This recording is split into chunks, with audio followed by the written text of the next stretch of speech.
I'm very happy to be here today, although I admit that when I am in libraries in Cambridge, I get exam flashbacks.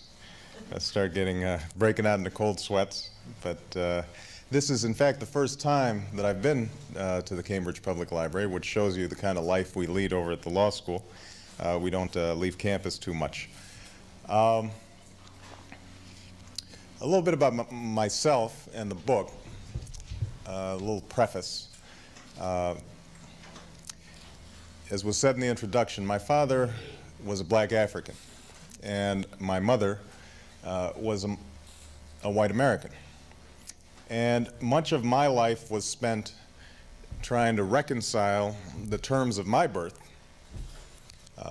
that divided heritage, with the realities of race and nationality, tribal identities that exist not just in this country but also overseas.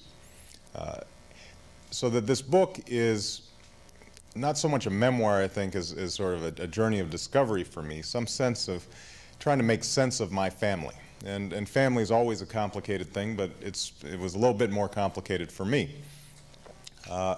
And part of that process of me understanding my family ends up understanding the larger forces that shaped my family. The first section of the book in particular talks about my grandparents and my mother's family, who grew up in such metropolises as Peru, Kansas, and El Dorado, Kansas. We're not sophisticates, we're not even liberal.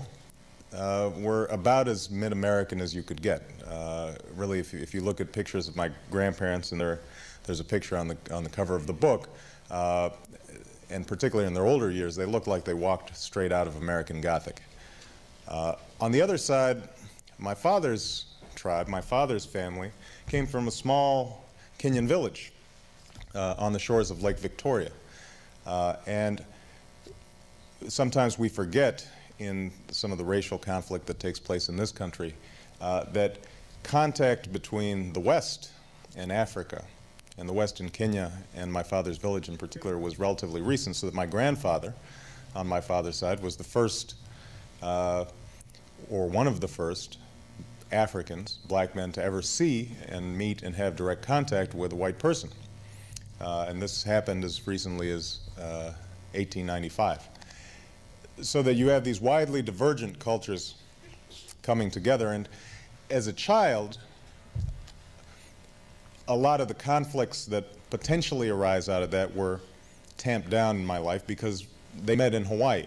And they met at a time that was full of idealism. It was during the Civil Rights Movement. Hawaii, as it is, had sort of almost a mythic reputation of being multicultural. And so that my parents were swept up in the idealism of that time and the hopefulness of that time, the sense that you might be able to create in this country a nation that was built on a sense of community and equity and fairness. And as we know, many of those dreams of my parents ended up fraying as time went on. Their marriage broke apart, but also I think the hopes and dreams of the nation began to crumble in the later 60s. And so I end up coming into adolescence at a time when the tensions between the races, even in a place like Hawaii, are becoming more pronounced, and sort of the identity politics that is so pronounced today was already starting to come to the fore.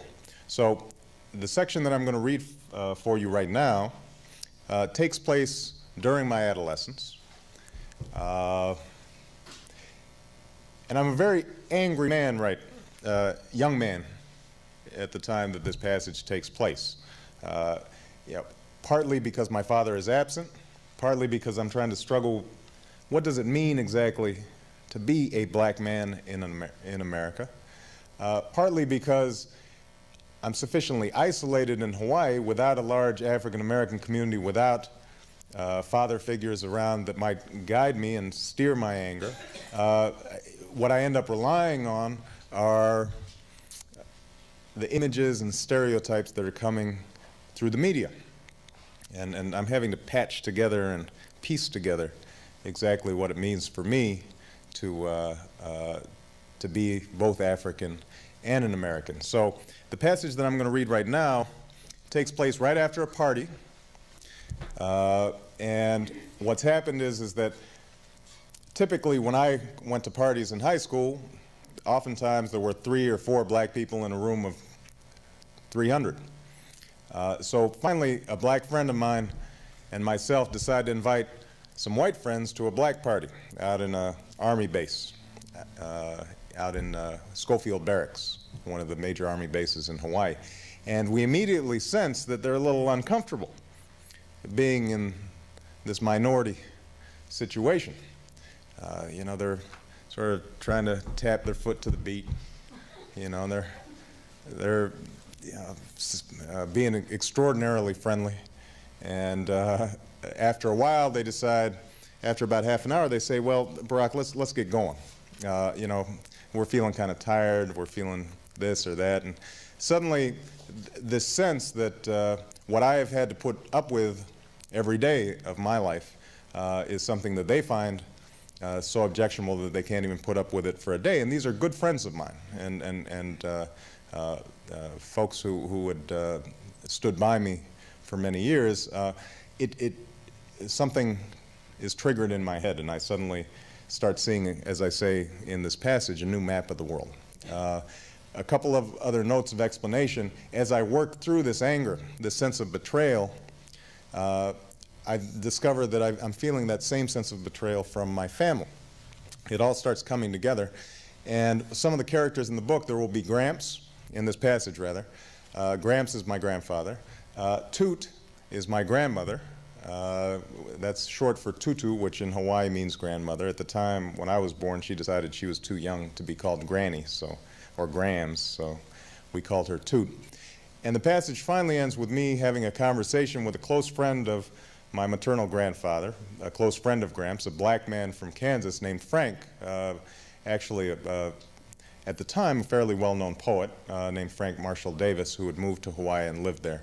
And so I have a discussion with him about the kinds of frustrations I'm having, and he sort of schools me on that I should get used to these frustrations. So let me dig in.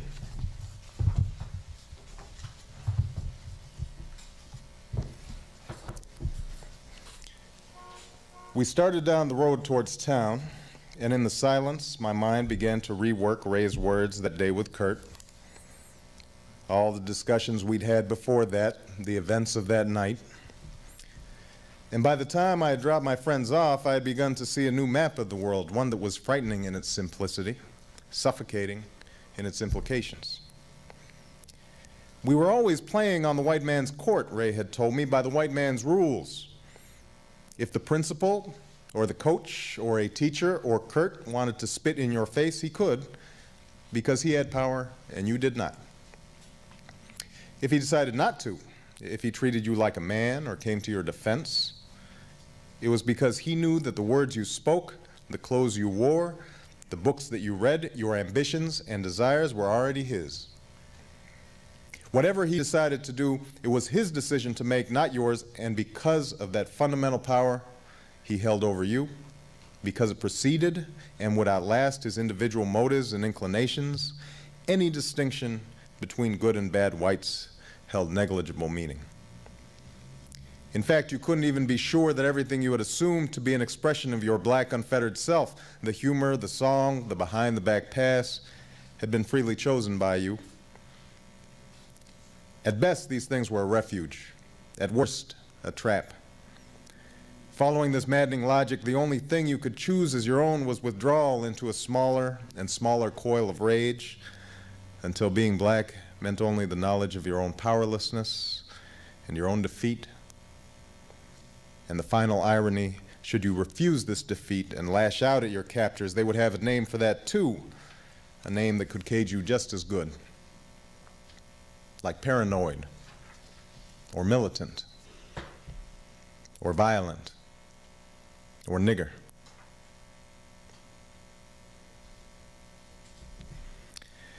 Over the next few months, I looked to corroborate this nightmare vision of mine.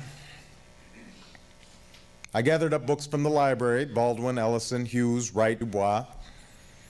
At night, I would close the door to my room, telling my grandparents I had homework to do, and there I would sit and wrestle with words, locked in suddenly desperate argument, trying to reconcile the world as I had found it with the terms of my birth. But there seemed to be no escape to be had.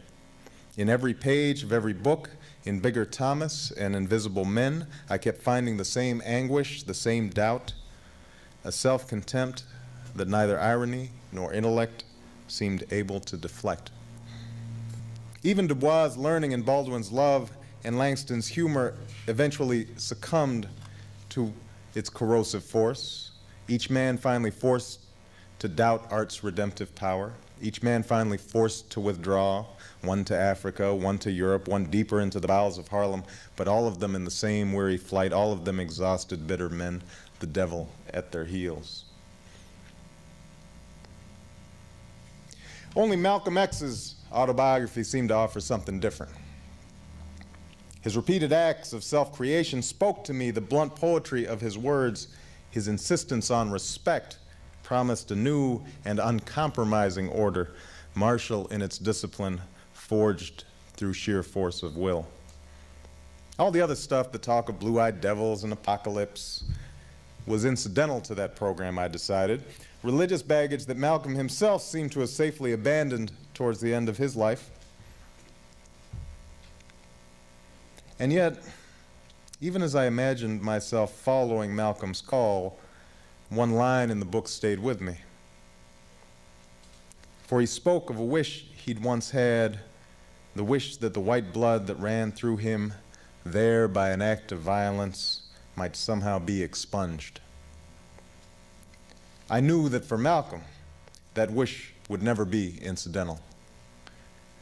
I knew as well that traveling down the road to self-respect, my own white blood would never recede into mere abstraction. So I was left to wonder what else I would be severing if and when I left my mother and my grandparents at some uncharted border. And two, if Malcolm's discovery towards the end of his life that some whites might live beside him as brothers in Islam seemed to offer some hope of eventual reconciliation, that hope appeared in a distant future, in a far-off land. Where were the people who would work towards this future and populate this new world? After a basketball at the university one day, Ray and I happened to strike up a conversation with a tall, gaunt man named Malik, who played with us now and again.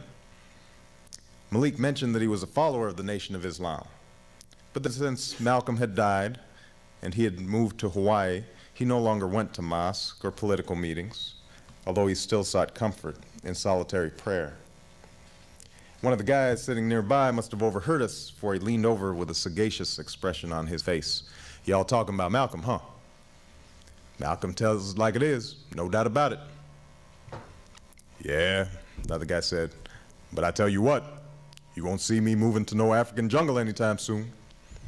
Or some goddamn desert somewhere sitting on a carpet with a bunch of Arabs. No, sir. And you won't see me stop eating no ribs either. Gotta have them ribs. And pussy too. Don't Malcolm talk about no pussy? Now you know that ain't gonna work." I noticed Ray laughing and looked at him sternly. "What are you laughing at?" I said to him. "You never even read Malcolm. You don't even know what he says." Ray grabbed the basketball out of my hand and headed for the opposite rim. "I don't need no books to tell me how to be black," he shouted over his head. I started to answer, then turned to Malik, expecting some words of support. But the Muslim said nothing, his bony face set in a faraway smile. I decided to keep my own counsel after that, learning to disguise my feverish mood. A few weeks later, though, I awoke to the sound of an argument in the kitchen, my grandmother's voice barely audible, followed by my grandfather's deep growl. I opened my door to see Toot, that's my grandmother, entering their bedroom to get dressed for work. I asked her what was wrong. Nothing. Your grandfather just doesn't want me to drive me to work this morning, that's all. I entered the kitchen and saw Gramps was muttering under his breath. He poured himself a cup of coffee as I told him that I'd be willing to give Toot a ride to work if he was feeling tired. This was a bold offer, for I did not like to wake up early. He scowled at my suggestion. That's not the point. She just wants to make me feel bad. I'm sure that's not it, Gramps. Of course it is. He sipped from his coffee. She's been catching the bus ever since she started at the bank. She said it was more convenient. And now, just because she gets pestered a little, she wants to change everything. Toot's diminutive figure hovered in the hall, peering at us from behind her bifocals. That's not true, Stanley. I took Toot into the other room and asked her what had happened. A man asked me for money yesterday while I was waiting for the bus. That's all? Toot's lips pursed with irritation. He was very aggressive, Barry. Very aggressive. I gave him $1 and he kept asking. If the bus hadn't come, why, I think he might have hit me over the head. Gramps was rinsing his cup when I returned to the kitchen. His back was turned to me. Listen, I said, Gramps, why don't you just let me give her a ride after all? She seems pretty upset. By a panhandler? Yeah, I know, but it's probably a little scary for her seeing some man block her way. It's really no big deal. He turned around and I saw now that he was shaking. It is a big deal. It's a big deal to me. She's been bothered by men before. You know why she's so scared this time? I'll tell you why. Before you came in, she told me the fellow was black. He whispered the word. That's the real reason why she's bothered. And I just don't think that's right.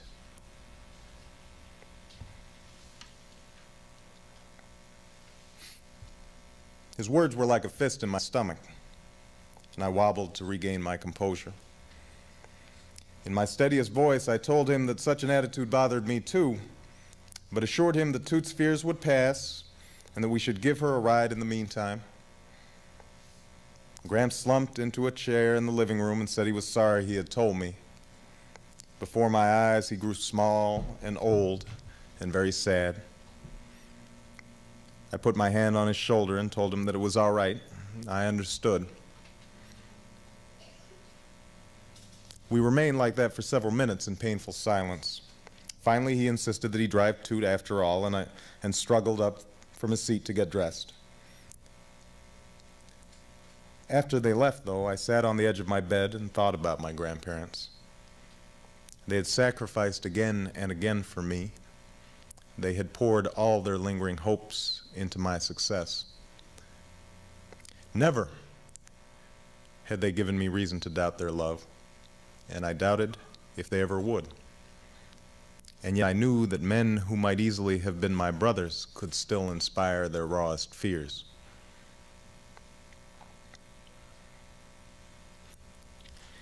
That night, I drove into Waikiki, past the bright-lit hotels and down towards the Alawai Canal.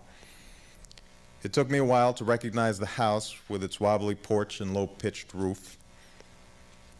Inside, the light was on, and I could see Frank sitting in his overstuffed chair, a book of poetry in his lap, his reading glasses slipping down his nose.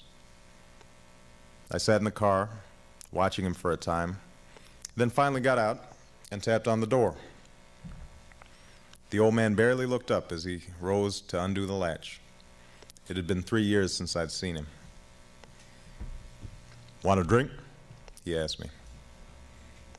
I nodded and watched him pull down a bottle of whiskey and 2 plastic cups from the kitchen cupboard. He looked the same, his mustache a little whiter, dangling like dead ivy over his heavy upper lip, his cut-off jeans with a few more holes and tied at the waist with a length of rope. So how's your grandpa? He's all right.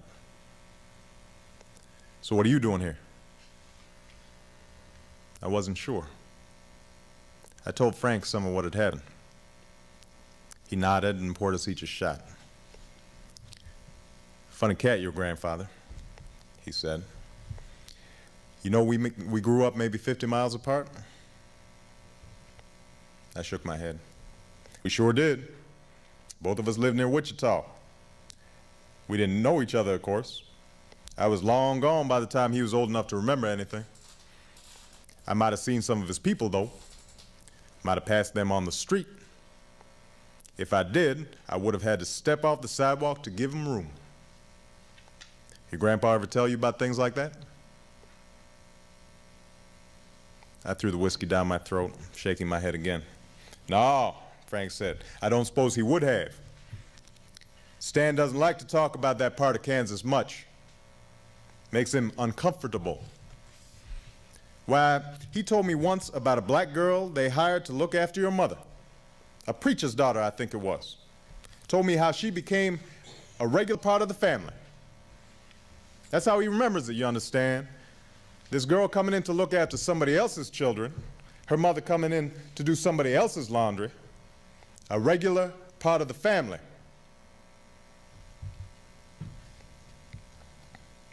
I reached for the bottle, this time pouring my own. Frank wasn't watching me now. His eyes were closed, his head leaning against the back of his chair, his big wrinkled face like a carving of stone. "You can't blame your grandfather for what he is," Frank said. "He's basically a good man. But he doesn't know me any more than he knew that girl that looked after your mother. He can't know me, not the way I know him. Maybe some of these Hawaiians can, or the Indians on the reservation. They've seen their fathers humiliated, their mothers desecrated. But your grandfather will never know what that feels like. That's why he can come over here and drink my whiskey and fall asleep in that chair you're sitting in right now. Sleep like a baby. See, that's something I can never do in his house. Never. Doesn't matter how tired I get, I still have to watch myself. I have to be vigilant for my own survival." Frank opened his eyes. "What I'm trying to tell you is, your grandma's right to be scared. She's at least as right as your grandpa is. She understands that black people have a reason to hate. That's just how it is. For your sake, I wish it were otherwise. But it's not. So you might as well get used to it." Frank closed his eyes again. His breathing slowed until he seemed to be asleep.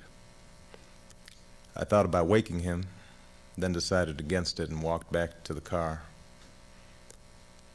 The earth shook under my feet, ready to crack open at any moment. I stopped, trying to steady myself, and knew for the first time that I was utterly alone.